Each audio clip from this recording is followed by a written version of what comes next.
وداعيا إلى الله بإذنه وسراجا منيرا أما بعد فأعوذ بالله من الشيطان الرجيم بسم الله الرحمن الرحيم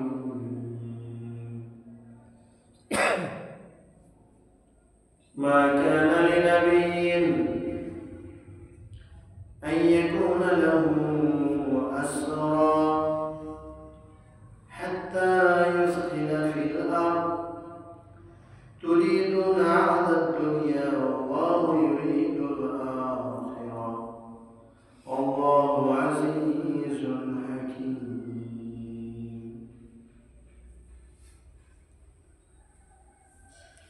لولا كتاب من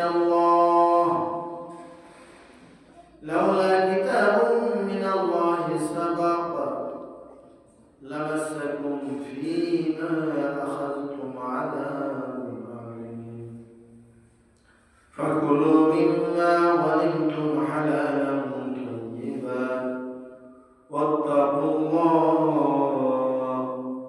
إن الله غفور رحيم وقال رسول الله صلى الله عليه وسلم إنما أنا بعثت لأتمم مكارم الأخلاق أو كما قال النبي عليه الصلاة والسلام সকলে মহব্বতের সাথে আল্লাহ রাসূলের উপরে দরুদ পাঠ করি আল্লাহুম্মা সাল্লি আলা মুহাম্মাদ ওয়া আলা আলি মুহাম্মাদ কামা সাল্লাইতা আলা ইব্রাহিম ওয়া আলা আলি ইব্রাহিম ইন্নাকা হামিদুম মাজিদ আল্লাহুম্মা বারিক আলা মুহাম্মাদ وعلى آل محمد كما باركت على إبراهيم وعلى آل إبراهيم إنك حميد مجيد بلغ العلا بكماله كشف الدجى بجماله حسنت جميع خصاله صلوا عليه وآله الحمد لله আল্লাহ তাআলা লাখ লাখ কোটি কোটি শুকরিয়া যে আল্লাহ তাআলা আমাদেরকে ভালোবেসে মুসলমান বানিয়েছেন ভালোবেসে আল্লাহর ঘর মসজিদে ঠাঁই দিয়েছেন সাপ্তাহিক পবিত্র জুমার এই পবিত্র দিনে পবিত্র জায়গায় আমাদেরকে সমবেত করেছেন এতে প্রমাণিত হয় যে আল্লাহ তাআলা আমাদেরকে ভালোবাসেন ঠিক না ভালোবাসেন বলে একটু অন্যদের তুলনায় আমরা আগে আসছি আরো অনেকে আসবে তারা বরাবরই সবসময় পিছনে তার কারণ কি আল্লাহ তাআলার সাথে আল্লাহর ঘরের সাথে কোরআনের সাথে সেই মহব্বতের টান তারা এখনো তৈরি করতে পারেনি প্রেমিকার সাথে যদি কোনো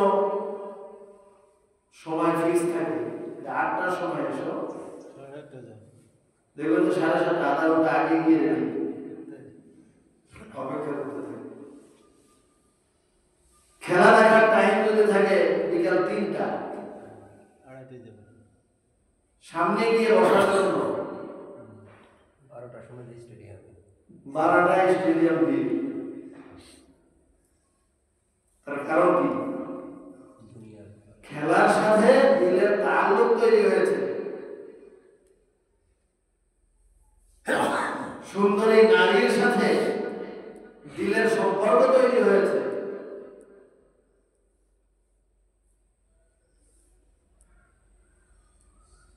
তারপরে বর্তমানে যত পোস্ট পদবী এগুলোর ক্ষেত্রেও তাই, আগে আগে গিয়ে ভিড় জমায়। কেন? ওর সাথে দিলের সম্পর্ক তৈরি হয়েছে। কিন্তু আল্লাহর কোরআনের সাথে যদি সেই সম্পর্কটা আমাদের তৈরি থাকতো, তাহলে আমরা পিছনে থাকতাম না সামনে থাকতাম? বলেন। হ্যাঁ, যাদের অন্তরে আল্লাহর প্রতি ভালোবাসা আছে, যাদের অন্তরে কোরআনের প্রতি টান আছে, আপনি গিয়ে দেখেন বাইতুল মুকাররমের চিত্র, আপনি গিয়ে দেখেন মদিনা মুনাওয়ারার চিত্র, আপনি গিয়ে দেখেন মক্কাতুল মুকাররমার চিত্র, আপনি গিয়ে দেখেন মসজিদে আকসার চিত্র। আল্লাহর প্রেমিক দুনিয়াতে আছে না নাই?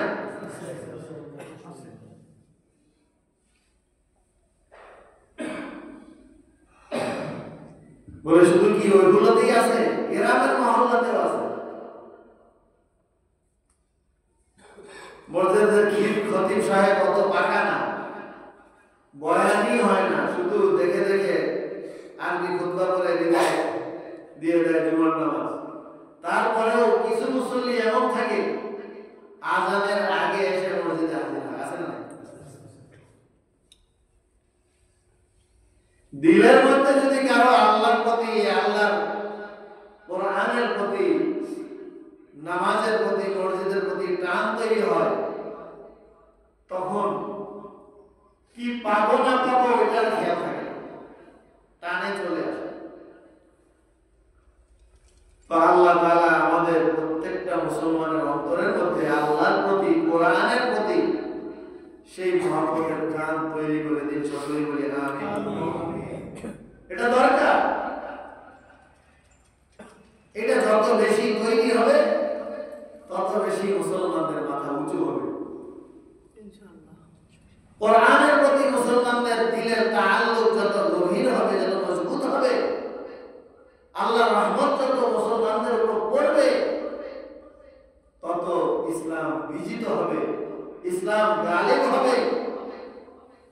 মুসলমান মাথা উঁচু করে পৃথিবীর বুকে দাঁড়িয়ে যাবে। আর যতদিন পর্যন্ত শুধু নামে মাত্র ইসলাম থাকবে, নাম মাত্র মুসলমান থাকবে, আল্লাহর সাথে মুসলমানের কোনো সম্পর্ক নেই, মসজিদের সাথে মুসলমানের কোনো সম্পর্ক নেই, নামাজের সাথে মুসলমানের কোনো সম্পর্ক নেই, কোরআনের সাথে মুসলমানের কোনো সম্পর্ক নেই, ততদিন পর্যন্ত এইরকম নামধারী মুসলমানরা শুধু মাইনি কাফের, বেদিন, মুশরিক এবং এদেরকে যারা পরিচালনা করে শয়তান, তাদের আতঙ্ক কেবল খাঁটি ইমানদার মুসলমান। নামধারী মুসলমানদেরকে তারা কখনোই ভয় পায়, বরং নামধারী মুসলমান, মুনাফিক মার্কা মুসলমান, দুর্বল ইমানের মুসলমানদেরকে নিয়েই এই কাফের, বেদিন, মুশরিকরা তামাশা করে। এদেরকে দিয়েই দাবার গুটি চলে, এদেরকে দিয়েই ইমানদারদেরকে কষ্ট দেয়।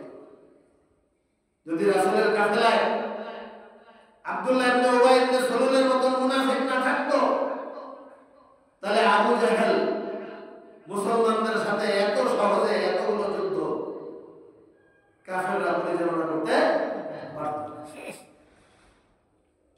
রাসূলের কাফেলায় থেকে, রাসূলের মশওয়ারায় বসে, রাসূলের মসজিদে এক কাতারে দাঁড়িয়ে নামাজ পড়ে মুসলমানদের তথ্য আবু জাহেলের কাছে প্রচার করে, যার কারণে কাফেররা হিম্মত পায়, কাফেররা রাস্তা পায় যে কি করে মুসলমানদের উপর জুলুম করা যায়, অত্যাচার করা যায়, কিভাবে ইসলামকে দুনিয়া থেকে নিশ্চিহ্ন করা যায়। এই জন্য দুর্বল ইমানওয়ালা মুসলমান দরকার না খাঁটি ইমানওয়ালা মুসলমান দরকার? আর খাঁটি ইমানওয়ালা মুসলমান আমি কখন হব? কোন মতে এসে জুমার নামাজের 2 রাকাত পরে আবার দৌড় মারলাম, পাঁচ ওয়াক্ত নামাজে আমার মসজিদের সাথে কোনো খবর নাই, বছর চলে যায়, কোরআন নিয়ে একবারও বসার সুযোগ তৈরি হয় না, কোনো মাহফিলে আমার বসার সুযোগ তৈরি হয় না, তো আমি কি খাঁটি মুসলমান বলতে পারবো? বলে, যদি খাঁটি মুসলমান বলতে হয়, যদি ইমানকে খাঁটি বানাতে হয়, যদি ইমানকে ধারালো বানাতে হয়, ছুরিকে ধার দেওয়ার জন্য যেমন রেখ দিয়ে খসানো প্রয়োজন, ধারকে ঠিক রাখার জন্য যেমন কাটাকাটি প্রয়োজন, ঠিক তেমনি ভাবে অন্তরের ঈমানকে যদি তাজা রাখতে চাই, অন্তরের ঈমানকে যদি চকচকে রাখতে চাই, তাহলে মসজিদে নিয়মিত আসতে হবে, পাঁচ ওয়াক্ত নামাজে হাজির হওয়া লাগবে, জুমার নামাজে আগের কাতারে এসে বসা লাগবে, প্রতিদিন কোরআনে পাকের তেলাওয়াত করা লাগবে, তাসবিহ তেলাওয়াত করা লাগবে, ওয়াজকুরুল্লাহ কাসীরা, আল্লাহর জিকির অধিক পরিমাণে করতে হবে, ওয়াসাব্বিহুহু বুকরাতাও ওয়া আসীলা, সকাল সন্ধ্যায় ওজুর সাথে কিবলার দিকে বসে চক্ষু বন্ধ করে জিকির আজকার করতে হবে, আল্লাহ ওয়ালাদের সহবতে যেতে হবে, বায়াত গ্রহণ করতে হবে, সবক নিতে হবে, সবকে তারাক্কি নিতে হবে, আস্তে আস্তে ইসলাম থেকে ঈমান, ঈমান থেকে তাকওয়া, তাকওয়া থেকে ইহসান, আস্তে আস্তে আল্লাহর ওলিতে পরিণত হওয়া লাগবে।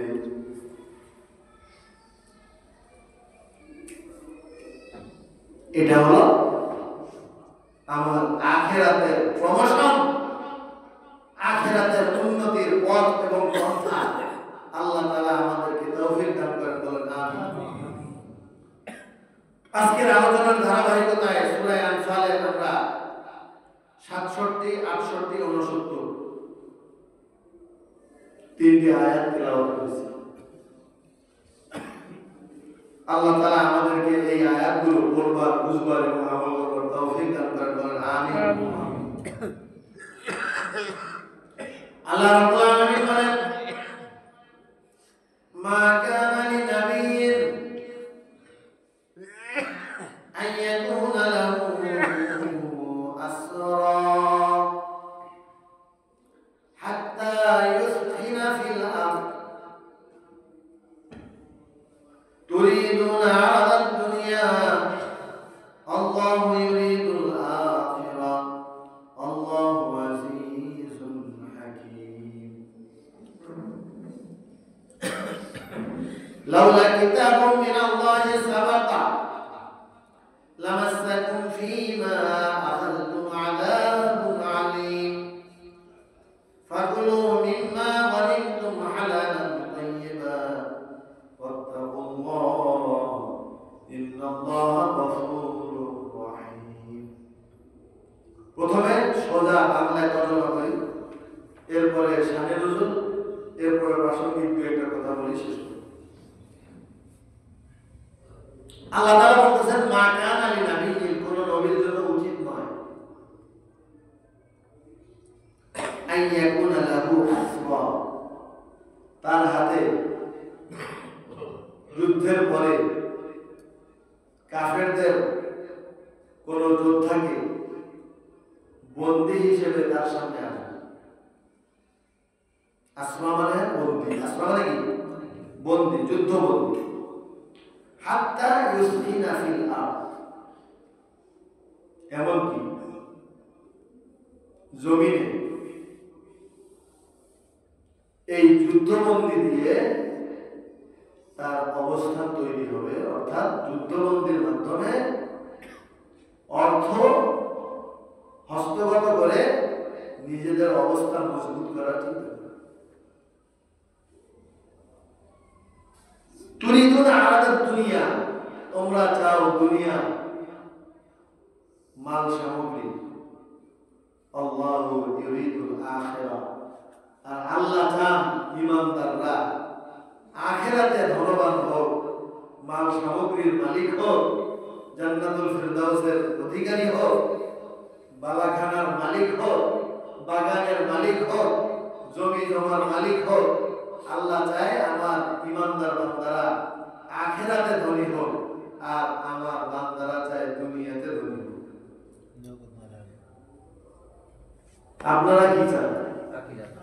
আখিরাতে ধনী হতে চান না দুনিয়াতে ধনী হতে চান? সত্য করে বলেন। আমি কিন্তু এখন প্রশ্ন করে বলবো, যদি তাই চান গত শুক্রবার থেকে নিয়ে এই শুক্রবার পর্যন্ত দুনিয়ার টাকা পয়সা কয়বার আল্লাহর কাছে চাইছেন আর জান্নাতুল ফেরদাউস কয়বার আল্লাহর কাছে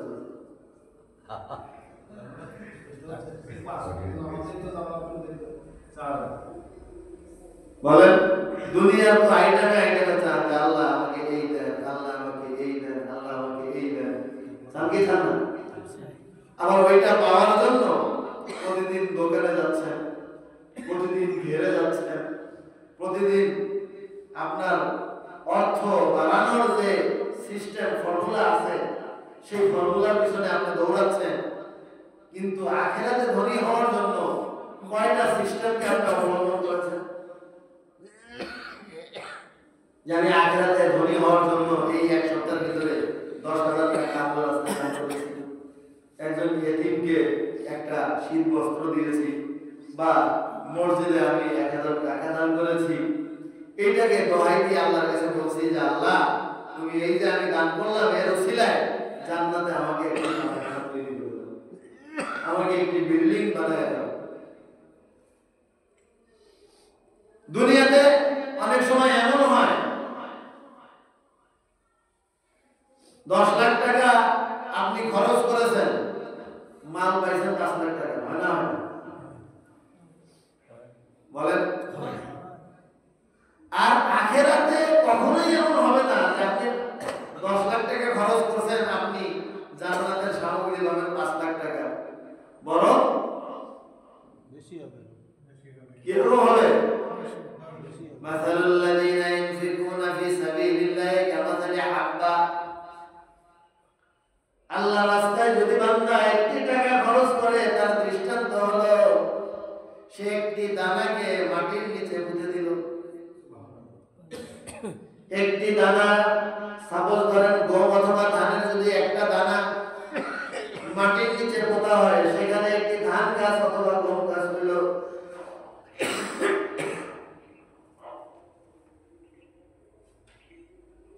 সাবা সানাবিলা, সে একটি গাছ থেকে 7টা শীষ বের হইল। কয়টা শীষ বের হইল?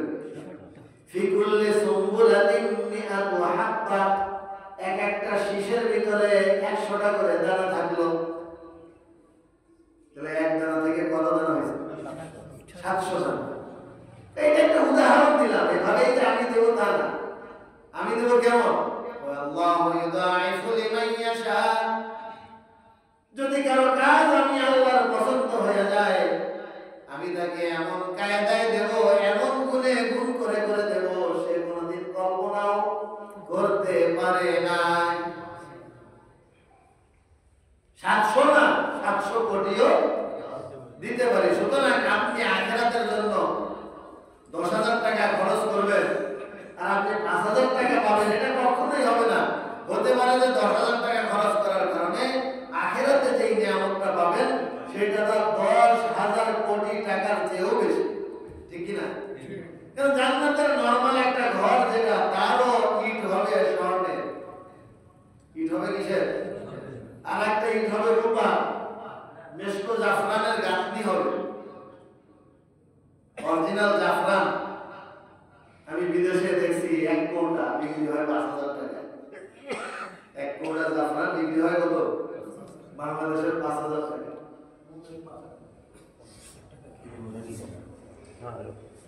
তাহলে এই জাফরান আর মেশক এগুলো দিয়ে হবে 2 ইটের মাঝখানের জোড়া, আর ইট হবে স্বর্ণের আর রূপোর, টাইলস হবে হীরা আর মুক্তা।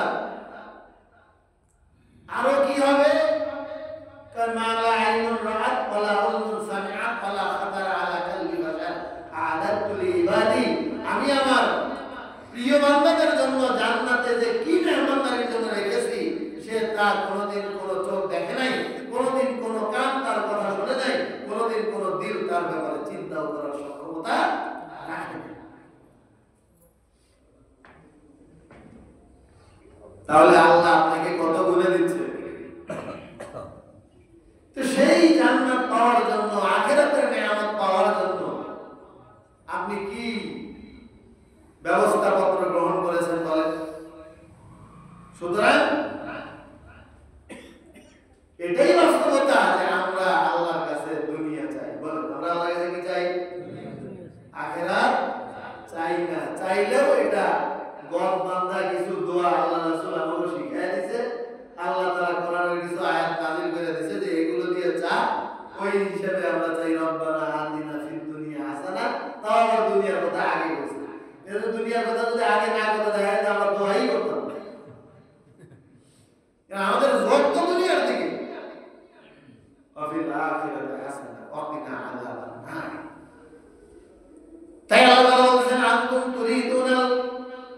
তুরিদুনা আলা দুনিয়া, তোমরা চাও দুনিয়ার মালমাত্তা, আল্লাহু ইউরিদুল আখিরাহ, আর আল্লাহ তাআলা চায় তোমাদেরকে আখিরাতে ধনী বানিয়ে দিতে। আল্লাহু আজিজুল হাকীম, নিশ্চয়ই আল্লাহ তাআলা মহা পরাক্রমশালী এবং জবরদস্ত হিকমত ওয়ালা মহা বিজ্ঞানময়।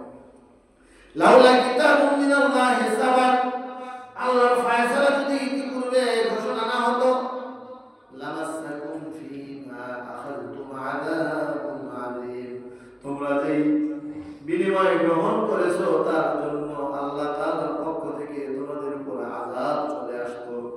ফাকুলু মিম্মা গানিমতুম, অতএব যা কিছু যুদ্ধের পরে যুদ্ধলব্ধ সম্পদ গনিমত হিসেবে পেয়েছো, এগুলো হালাল পবিত্র হিসেবে তোমরা ভক্ষণ করো। আল্লাহ তাআলাকে ভয় করো।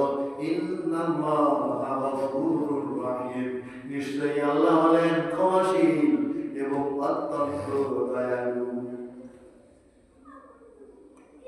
67, 68, 69 তিনটে আয়াতের তরজমা আপনারা শুনলেন। এই আয়াতটা কখন নাযিল হলো? এখানে গনিমতের কথা আছে, এখানে যুদ্ধবন্দীদের সাথে কি আচরণ করা হবে সে সম্পর্কে কথা আছে, এবং একজন মুসলমান তার যুদ্ধনীতি কি হবে, তার রাষ্ট্র পরিচালনার সিস্টেম কি হবে, এজ এ যোদ্ধা তার কি চিন্তা চেতনা থাকবে, এই দিক নির্দেশনাগুলো এই আয়াতের মধ্যে আল্লাহ তাআলা আমাদেরকে দিয়েছেন। এগুলো তোমরা আমাদের জানার কোনো প্রয়োজন নেই। আছে প্রয়োজন আছে?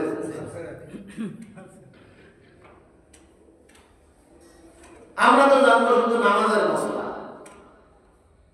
আমরা তো জানবো শুধু জিকিরের মশলা আর দোয়ার মশলা। যে সমস্ত বক্তারা আপনাদেরকে দোয়া শিখাইয়া দেবে যে এই দোয়া করেন তো গায়েবী সম্পদ পাবেন, ওই সমস্ত বক্তারা মাশাআল্লাহ ভাইরা 50,000 60,000 টাকা তাদেরকে অ্যাডভান্স হাতিয়ে দিয়ে এটা তাদেরকে দিয়ে ওয়াজ করেছে। যে সমস্ত বক্তারা দোয়া শিখিয়ে দেবে যে এই দোয়া করেন তো রাতারাতি বড়লোক হয়ে যাবেন, এগুলো খুব ভালো ওয়াজ। কিন্তু মুসলমান খলিফা হিসেবে, শাসক হিসেবে, যোদ্ধা হিসেবে আল্লাহ তাআলা তার কোরআনের ভিতরে যে গাইডলাইন গুলো দিলেন, এগুলো কি আমাদের দরকার নেই? যদি দরকার না থাকে এই আয়াতগুলো রাখছেন কেন কোরআনে? এই আয়াতগুলো আমরা পড়ি বিধায়, এই আয়াতগুলো আমরা পড়াই বিধায়, এই আয়াতগুলোর তাফসীর আমরা বুঝি বিধায় আলেম ওলামারা তাদের চক্ষু শুরু। কেন এই আয়াতগুলোই একসময় মুসলমানকে মাথা উঁচু করে দেবে। এই আয়াতের চর্চাই একসময় মুসলমানদেরকে সারা দুনিয়াতে আবার নেতৃত্বে নিয়ে আনবে। এই আয়াতগুলো কোরআনে আছে বিধায় এখনো মুসলমানরা জিহাদের ময়দানে নারায়ে তাকবীর আল্লাহু আকবারের ধ্বনি দিয়ে মাঠে নামে। এই আয়াতগুলো আছে বিধায় মুসলমানরা মিছিল করে, মিটিং করে, রাজনীতি করে। এই আয়াতগুলো না থাকতো, শুধু জিকিরের আয়াত থাকতো, শুধু দোয়ার আয়াত থাকতো, শুধু নামাজের আয়াত থাকতো, যাকাতের আয়াত থাকতো, দান সদকার আয়াত থাকতো, তাহলে আর মুসলমানরা আলেম ওলামারা কোরআন পড়ে রাজনীতির কথা বলতো না। এই জন্য এক শ্রেণীর মানুষ তো কোরআন থেকে এই আয়াতগুলোই মুছে দেওয়ার দুঃস্বপ্ন নিয়ে জীবন যাপন করতেছে। বেচারারা এমন একটা স্বপ্ন নিয়ে দুনিয়াতে চলতেছে যে স্বপ্ন কখনো পূরণ হবে না। তাদের জন্য মাঝে মাঝে আফসোস হবে। কি বলেন, তাদের স্বপ্ন পূরণ হবে না?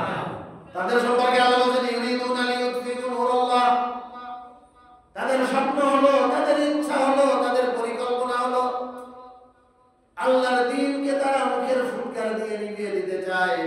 আল্লাহু মুতিমু নূরিহি, তাদের এই স্বপ্ন কখনো পূরণ হবে না। বরং আল্লাহ তাআলার যে ফর্মুলা সেটাই বাস্তবায়িত হবে। তিনি তার দ্বীনকে এই জমিনে প্রতিষ্ঠিত করবেন। আল্লাহ কারিহাল কাফিরুন, কাফেররা যদি এটা অপছন্দ করে। হুয়াল্লাযী আরসালা রাসূলাহু বিল হুদা, তিনি আল্লাহ যিনি তার রাসূলকে হেদায়েত দিয়ে দুনিয়াতে প্রেরণ করেছেন। ওয়া দীনিল হক, সত্য বিধিবিধান দিয়ে দুনিয়াতে প্রেরণ করেছেন। লিইউযহিরাহু আলা দ্বীনি কুল্লি, যাতে করে এই দুনিয়াতে একমাত্র বিজয় অর্জন করবে, একমাত্র সিস্টেম নিয়ে মাথা উঁচু করে দাঁড়ায় যাবে ইসলাম। বিজয় লাভ করবে কি বলেন? ইসলাম। সমাজতন্ত্র বিজয় লাভ করবে না ইসলামী তন্ত্র? গণতন্ত্রের বিজয় হবে না ইসলামী তন্ত্রের বিজয় হবে?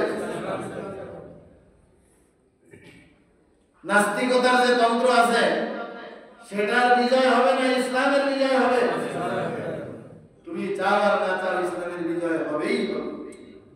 জাআল হক ওয়া যাকাল বাতিল ইন্নাল বাতিলা কানা যাহুকা, সত্য যখন এসেছে, সত্যের দাওয়াত যখন চলছে, সত্যের আওয়াজ নিয়ে যখন মাঠে ময়দানে আওয়াজ চলতেছে, সুতরাং তোমাদের তাতে চুলকানি হোক, খাদ্যনি হোক, আর পেটের ভিতরে বিভিন্ন রকমের গুটুর বাটুর যাই হোক না কেন, ইসলামেরই বিজয় হবে ইনশাআল্লাহ।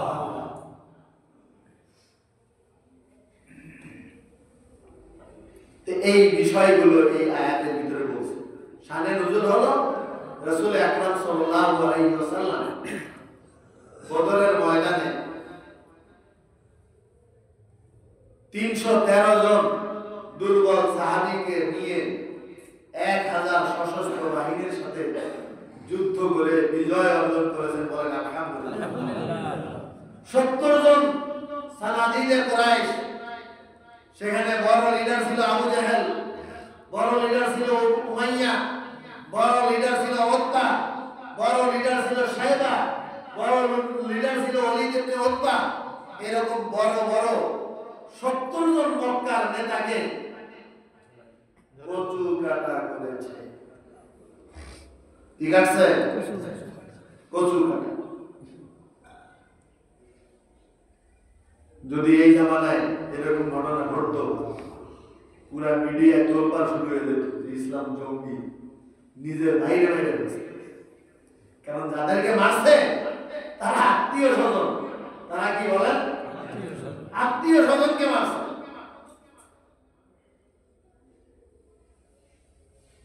কালিমার ভ্রাতৃত্বের বন্ধন রক্তের ভ্রাতৃত্বের বন্ধনের চেয়েও মজবুত। এই জন্য কালিমার ভ্রাতৃত্বের বন্ধনকে কখনো কাটা যায় না, আর রক্তের ভ্রাতৃত্বের বন্ধনও কেটে যাবে, এমনকি কতল করা জায়েজ হবে যদি সে কালিমার উপরে আঘাত দেওয়ার জন্য আপনার সামনে তলোয়ার নিয়ে দাঁড়ায়। ঠিক 70 জনকে কি করেছে? কঠোর কাটা করেছে। আর 70 জন তারাও আবার আত্মীয় স্বজন, তারাও আবার কি এই মুসলমানদের আত্মীয় স্বজন। এরকম 70 জন বড় বড় লিডারকে রশি দিয়ে বেঁধে বন্দী করে নিয়ে আসছে। এখন যেই 70 জন বন্দী করে নিয়ে আসছে, এদেরকে কি করা যাবে? ওই জামানায় তো আর কাশিমপুর কারাগার ছিল না। ওই জামানায় কি ছিল না? এই কাশিমপুর কারাগার ছিল না যে 70 জন কি সমস্যা, জেলখানায় আটকে দিয়ে দেব, এরকম কোন মুসলমানদের মদিনাতে কারাগারের ব্যবস্থা ছিল না। ওই জামানায় যদি কাউকে বন্দী রাখা হতো, এই বন্দীদের ভাগ করে দেওয়া হবে মুজাহিদদের বাড়িতে। ধরেন 5 জন মানুষ বন্দী করা হয়েছে, এই 5 জন মানুষের হাতে শিকল বেঁধে 5 জনের হাতে তুলে দেওয়া হয়েছে যে তুমি এদেরকে তোমার বাড়িতে নিয়ে বন্দী করে শিকল দিয়ে আটকে দিয়ে দেবা, এর জন্য কোনো কষ্ট না হয়, ঠিক মতো খাওয়াবা, ঠিক মতো পড়াবা, চিকিৎসালয়ে চিকিৎসা করাবা, তার সাথে ভালো ব্যবহার করবা, যতক্ষণ পর্যন্ত সে আমাদের মতের সাথে একমত না হয় ততক্ষণ পর্যন্ত তোমার আওতায় সে বন্দী হিসেবে থাকে। এই ছিল তৎকালীন বন্দির সিস্টেম। এখন 70 জন বন্দী হয়েছে, আল্লাহ রাসূল এদেরকে কি করবে সাহাবায়ে কেরামদেরকে নিয়ে মশওয়ারায় বসে।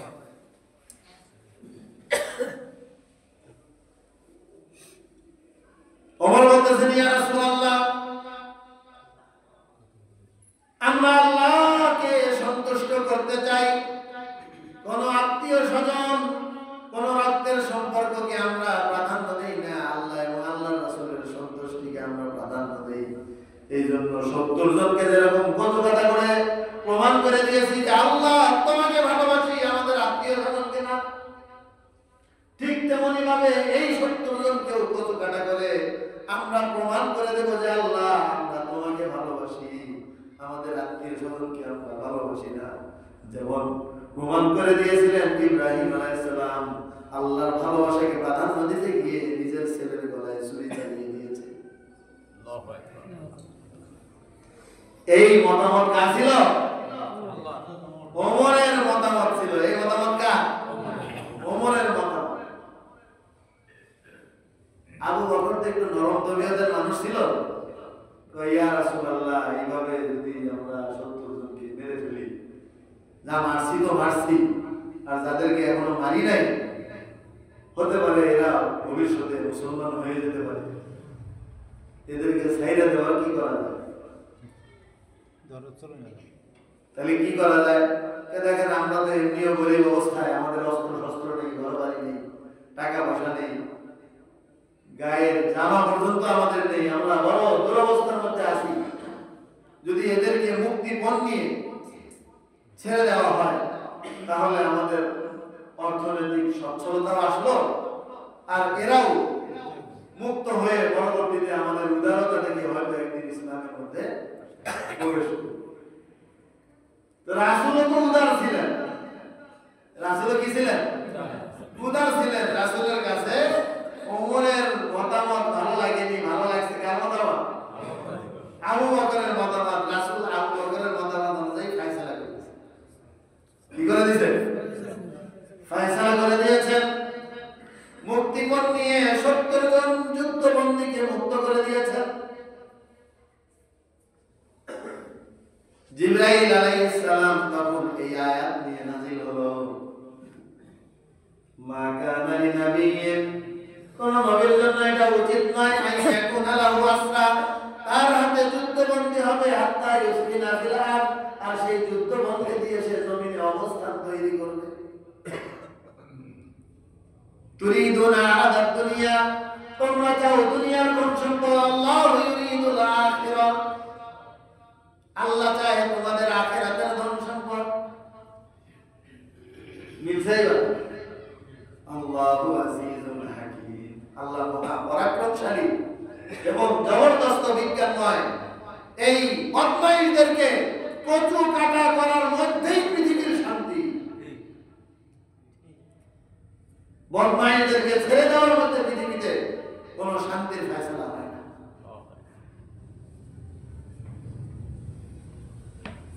এটা কোরআনের কথা। কার কথা বলেন? আল্লাহ তাআলা আরো সতর্কবাণী করতেছেন,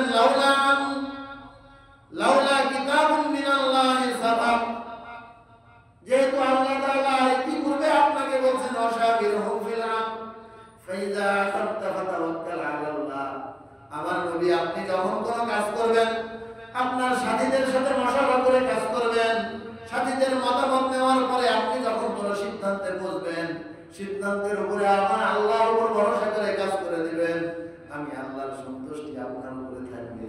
ওই বিধান যদি পূর্বে আমি না দিতাম, আজকে আপনার এই ভুল সিদ্ধান্তের কারণে আপনাদের সবার উপরে আযাব আসতো, শুধু ওমর ছাড়া সবাই ধ্বংস হয়ে যেত। যেহেতু আপনাকে আগে আমি পারমিশন দিয়েছি যে আপনি মশওয়ারা করে কি করবেন, কাজ করলে আমি আল্লাহর সন্তুষ্টি আপনার মশওয়ারার উপরে থাকবে, ওই কথার কারণে আজকে বেঁচে গেছি।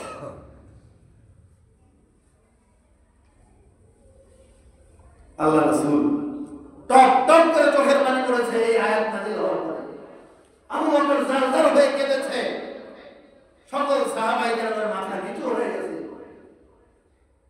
যে আমরা কেন এমন সিদ্ধান্ত নিলাম, ওমরের কথাই তো ঠিক ছিল। আল্লাহ রাসূল বলে যে আল্লাহর আযাব ওই গাছের মাথা পর্যন্ত এসেছিল, শুধু আমরা মশওয়ারা করে কাজ করার কারণে মশওয়ারার বরকতে আল্লাহ তাআলা সেই আযাবকে উঠায় নিয়েছেন। ফাকুলু, তোমরা খাও, মিম্মা গানিমতুম, যা কিছু যুদ্ধ বন্দীদের মাধ্যমে তোমরা পেয়েছো, যুদ্ধ লব্ধ গনিমতের মাল সম্পদ যা তোমরা পেয়েছো, এগুলো তোমাদের জন্য হালাল আর তাইয়্যিবা। 5 ভাগের 1 ভাগ সরকারি কোষাগারে বাইতুল মালে জমা দিয়ে বাকি যে 4 ভাগ থাকবে যারা যুদ্ধে শরীক হয়েছিল তাদের ভিতরে বন্টন করে দাও। এটা যুদ্ধ পরবর্তী ইসলামের একটি বিধান। আচ্ছা, আপনারাই বলেন এই বিধান যদি কায়েম হয় দেশের ভিতরে আর কোনো হাউদাও থাকবে বলেন? 5ই আগস্টের বিপ্লবের পরে যে সমস্ত অপরাধীরা পালাইছে তাদের সমস্ত অবৈধ সম্পদকে যদি সরকারি তত্ত্বাবধানে এক জায়গায় জমা করা হয় আর 5 ভাগের 1 ভাগ যদি সরকারি ট্রেজারিতে রেখে বাকি 4 ভাগ যদি যোদ্ধাদের ভিতরে বন্টন করে দেওয়া হয়, তাহলে এই যে যাদের হাত চলে গেছে, পা চলে গেছে, চোখ অন্ধ হয়ে গেছে, যারা শহীদ হয়ে গেছে, এদের কোন পরিবারের কারো পরিবারের ভিতরে আর কোন চোখের পানি থাকবে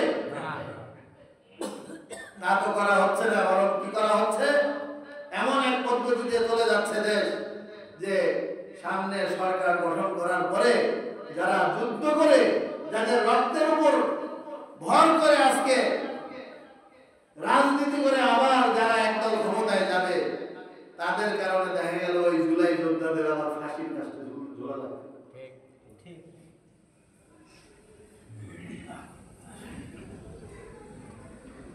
আল্লাহ তাআলা আমাদেরকে বুঝবার তৌফিক দান করেন, বলেন আমিন। সুতরাং কোরআনে যে বিধান দিয়েছে সেই বিধানের উপর আসেন, দুনিয়াতে কোনো অশান্তি থাকবে না। ওয়াত্তাকুল্লাহ, আল্লাহকে ভয় করো, ইন্নাল্লাহা গফুরুর রহিম, নিশ্চয়ই আল্লাহ তাআলা ক্ষমাশীল এবং অত্যন্ত দয়ালু।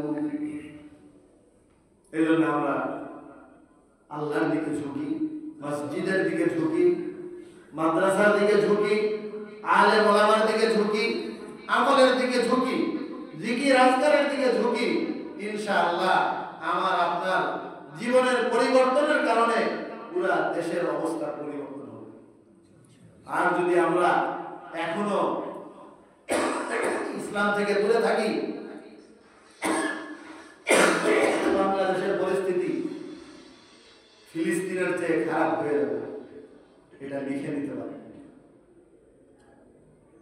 বাংলাদেশের পরিস্থিতি ফিলিস্তিনের চেয়েও ভয়াবহ হবে, কারণ বাংলাদেশের এই মানচিত্রের উপর অনেক শকুরের চোখ রয়েছে, অনেক হিংস্র থাবা হাত পেতে আছে। সুযোগ পাইলেই তারা থাবা মারবে, সুযোগ পাইলেই তারা সবল মারবে। সুতরাং তাদেরকে সবল মারার সুযোগ দিয়েন না। হকের উপর কোরআনের সামিয়ানা তলে, কালিমার ছায়া তলে সকল মুসলমান আমরা ঐক্যবদ্ধ হয়ে যাই। আল্লাহ তাআলা আমাদেরকে বুঝবার এবং আমল করবার তৌফিক দান করেন। ওয়া আখিরু দাওয়ানা আলহামদুলিল্লাহি রাব্বিল আলামিন।